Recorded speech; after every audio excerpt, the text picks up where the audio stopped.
राधे श्री राधे श्री। आए हुए सभी भक्तों के लिए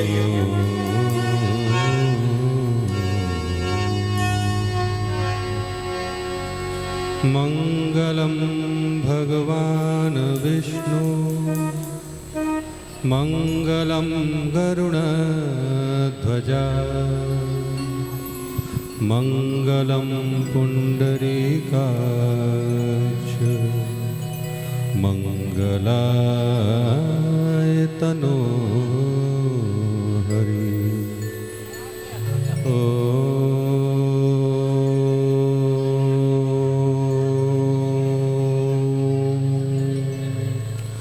शांति शांति शांति।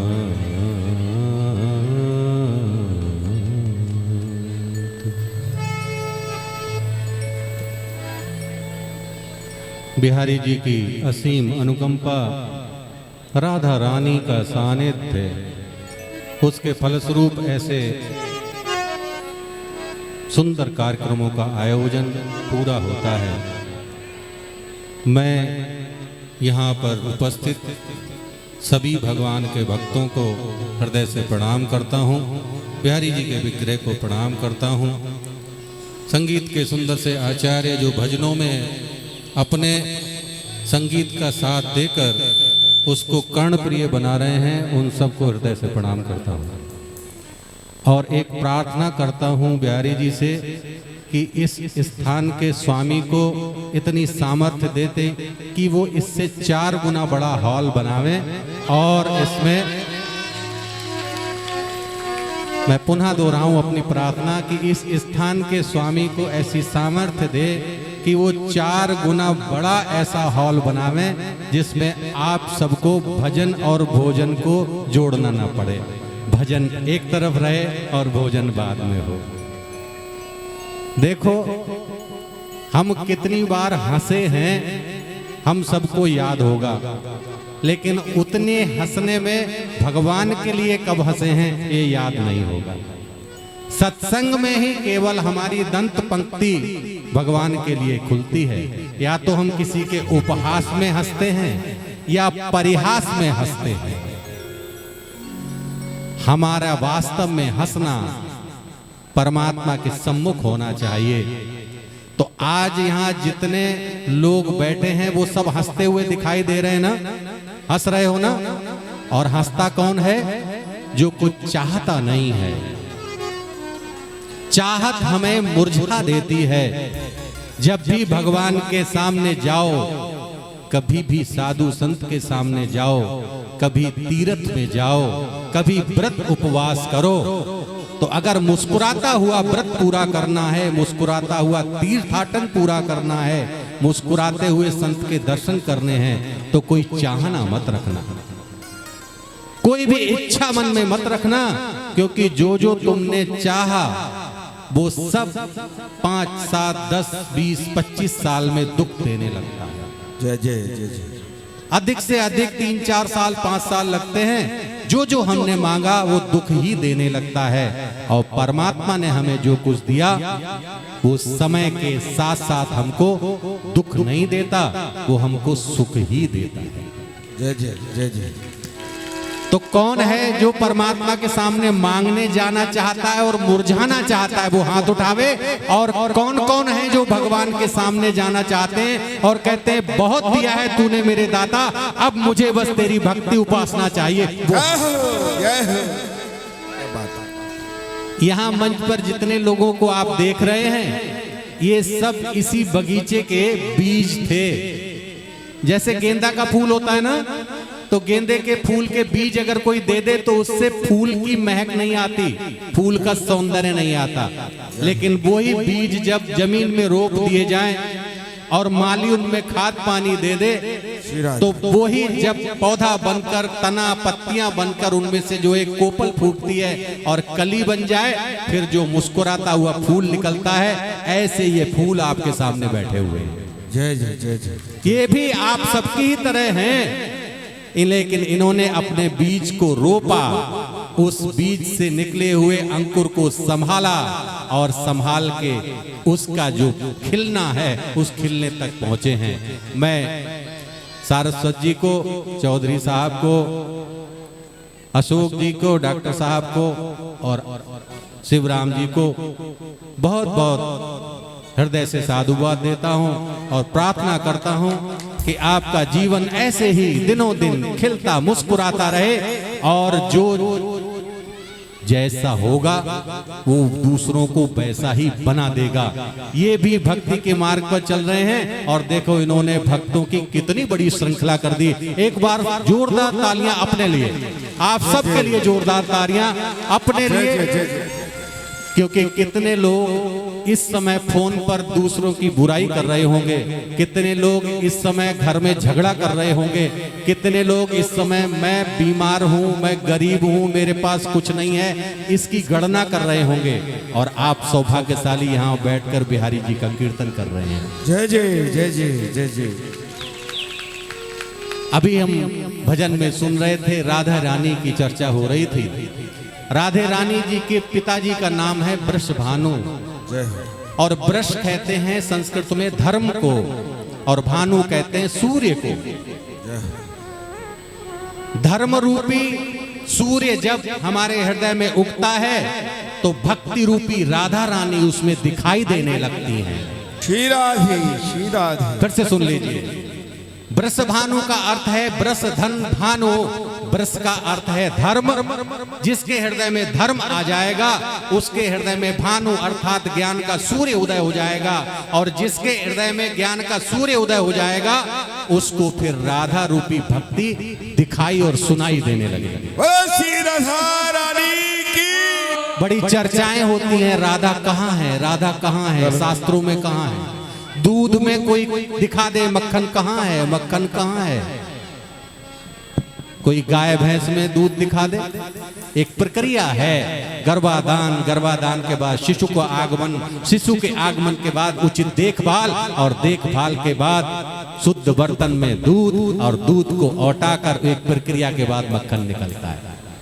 ऐसे ही कोई सीधे सीधे कह दे कहाँ है भगवान, कहाँ है राधा रानी, कहाँ है बिहारी जी, तो कहीं नहीं है और ऐसी कोई जगह नहीं है जहाँ नहीं है। श्री राधे श्री राधे जय हो। कबीर साहब कहते हैं जिन खोजा तिन पाइया गहरे पानी बैठ, और मैं बौरी ऐसी गई गई किनारे बैठ। जो भी किनारे बैठ जाएगा उसका स्नान नहीं होगा। गंगा के किनारे आप जाओ और बैठ जाओ तो स्नान करने जाने वालों को देखोगे और आने वालों को देखोगे, स्नान के आनंद से आनंदित नहीं हो सकते। तो यहाँ पर भी जो लोग आए हैं, मेरा निवेदन है कि अगर भक्ति के सरोवर में स्नान करना है तो धर्म को धारण करना होगा और धर्म को धारण करते ही ज्ञान की प्रज्ञा प्रज्वलित होगी और उस ज्ञान की प्रज्ञा से आपको राधा रूपी भक्ति की प्राप्त होगी और जो राधा रूपी भक्ति प्राप्त होती है वो कभी जाती नहीं है। जय जय जय जय जय हो। हम हमेशा वो चीज चाहते हैं जो जाए ना। कोई चाहता है कि हमारा पुत्र कहीं जाए, हमारा पति कहीं जाए, हम जिसको प्रेम करते हैं वो कहीं जाए। प्रेम में आशा होती है कि कहीं जाए ना। तो हम राधा रानी से प्रेम करते हैं, बिहारी जी से प्रेम करते हैं। ये जब कहीं जाएंगे नहीं तो समझ लो हमारा प्रेम सच्चा हो जाएगा और ये कहीं जाते भी नहीं हैं। हम केवल इनको भुलाते हैं, ये कहीं नहीं जाते। सूर्योदय प्रतिदिन होता है, चंद्रमा हर पक्ष में आता है, लेकिन हम कभी आकाश की तरफ अगर आंख उठाकर ना देखें तो कब चंद्रमा निकला, कब अमावस्या आ गई, कब चंद्रमा निकलते निकलते पूर्णिमा में बदल जाता है, हमको पता नहीं चलता। मेरा बहुत बहुत आप सबको आशीर्वाद है, बहुत बहुत शुभकामनाएं हैं बिहारी जी से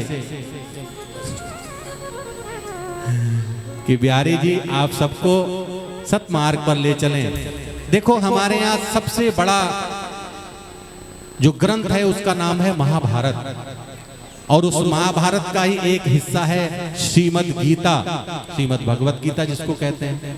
उसमें एक सबसे बड़ा पात्र आता है, उसका नाम है दुर्योधन।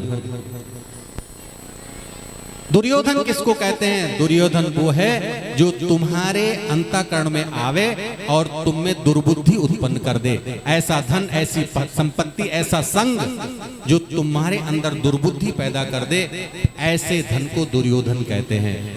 तो मैं आप माताएं इस मामले में बड़ी चतुर होती हैं। अपने पतियों से, अपने पिताओं से जरूर पूछो, अपने भाइयों से जरूर पूछो कि कहीं आप दुर्योधन को तो घर में नहीं ला रहे हो।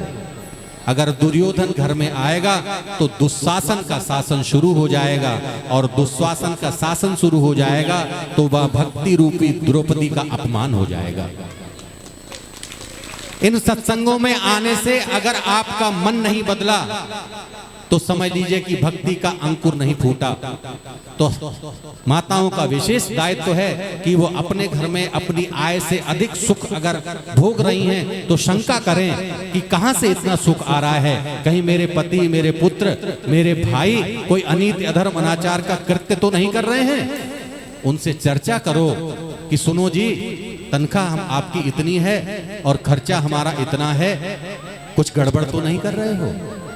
ये चिंता करनी पड़ेगी आपको। ये चिंता आप जिस दिन करना शुरू कर दोगी उस दिन आपके घर में भगवान की कृपा बरसी ही हुई है, ये आपको पता चल जाएगा। आज जो घरों में कलेश हो रहे हैं, घर में जो दुखों के बादल छाए हैं, उसका कारण यह है कि हमारी माताओं ने सुख का और अपनी आय का जो संतुलन है उस पर दृष्टि डालनी बंद कर दी है।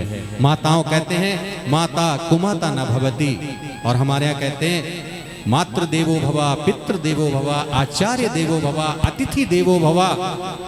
माता सबसे पहले अपने घर में दृष्टि डाले कि हमारे घर में कोई अशुभ का प्रवेश तो नहीं है, कोई गलत व्यक्ति हमारे यहाँ ना आ जाए, इस पर हमारी चिंता हो गई। कोई गलत धन हमारे घर ना आ जाए, इस पर हमने चिंता बंद कर दी। मैं आपसे निवेदन करूंगा कि हमारे घर में कोई गलत धन नहीं आ रहा हो, इसकी हम जरूर चिंता करें। उससे हमारे घर में सद्बुद्धि होगी, सद्बुद्धि से सत्संग होगा, और सत्संग से आपको भगवान की भक्ति प्राप्त होगी। मुझसे कहा जा रहा है एक भजन तो आप कंठ तक सुन सुन के भर चुके हो। इतने भजन हैं, कितने गाए हैं, इन सबको रात भर इनसे कहो तो रात भर भजन सुनाते रहेंगे। ये सब लोग तो महापुरुष लोग हैं, इनके पास तो भगवान के भजनों की इतनी लंबी श्रृंखला है कि सवेरा कब हो जाएगा पता नहीं चलेगा।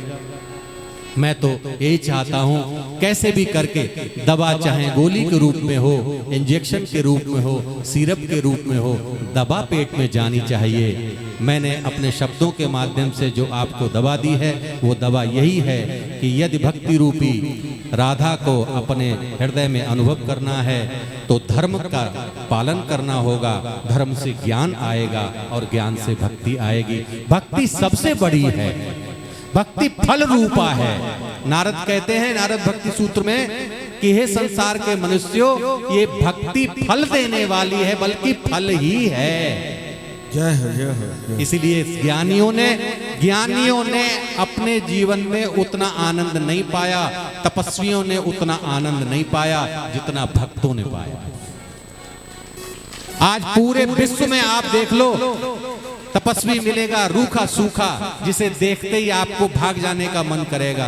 ज्ञानी मिलेगा इतना बताने समझाने वाला कि थोड़ी देर बाद प्रणाम करने का मन करेगा। लेकिन भक्त अगर मिल जाए तो लगेगा थोड़ी देर और इनके पास बैठ जाएं, थोड़ी देर और इनके पास बैठ जाएं। तो मैं यही चाहता हूं कि आप सब लोग भक्त बने, आपसे कोई भागे ना और आप भी किसी से भागो ना।